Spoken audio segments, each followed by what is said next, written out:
Today, in this video, we will learn about how to apply hotlinking protection via .htaccess file. For that, log into cPanel and then go to Hotlink Protection.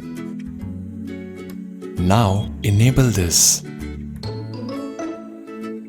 There is one more method to apply hotlink protection via .htaccess file.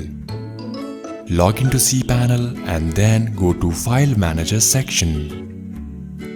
Inside public_HTML, edit .htaccess file. Now enter the following code in .htaccess file.